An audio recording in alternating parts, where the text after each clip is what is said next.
Hello friends, welcome to S K two all in one. இன்றைக்கி திங்கக்கிழமை. Breakfast lunch என்ன பண்ணேன்னு பார்க்கலாம் வாங்க. காலையில் பிரேக்ஃபாஸ்ட்டுக்கு நேற்று பணியாரத்துக்கு வச்சுருந்த மாவு மீதி இருந்தது. தோசை ஊற்றி பசங்களுக்கு அதையவே சாப்பிட வச்சுட்டேங்க. மீதி மாவு இருந்தது, அதில் தோசை ஊற்றிட்டு பத்தாத்துக்கு கொஞ்சமாக சப்பாத்தி மாவு பிசைஞ்சு சப்பாத்தி போடுறதுக்கு ஸ்டார்ட் பண்ணிட்டேங்க.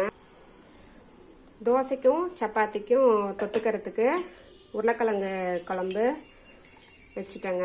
உருளைக்கிழங்கு போட்டு எங்களுக்கு வச்சுட்டு உருளைக்கிழங்கு போடாமல் என்னோடய ஹஸ்பண்டுக்கு எடுத்து வச்சுட்டேன். மதியம் லஞ்சுக்கு சாப்பாடு வடிச்சிட்டேன். இந்த சாப்பாட்லேயே இந்த உருளைக்கிழங்கு குழம்பையே ஊற்றி பசங்களுக்கு லஞ்சுக்கு பரட்டி கொடுத்து விட்டேன். ரசமும் வச்சுட்டேங்க. தோசை இருக்குது, சப்பாத்தி சுட்டுட்ருக்கேன். சப்பாத்தி சுட்டு முடிச்சுட்டு காலையில் பிரேக்ஃபாஸ்ட்டு சாப்பிட போகிறேங்க.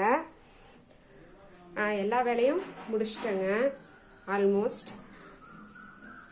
நீங்களும் எல்லா வேலையும் முடிச்சிருப்பீங்கன்னு நினைக்கிறேன். தேங்க்யூ.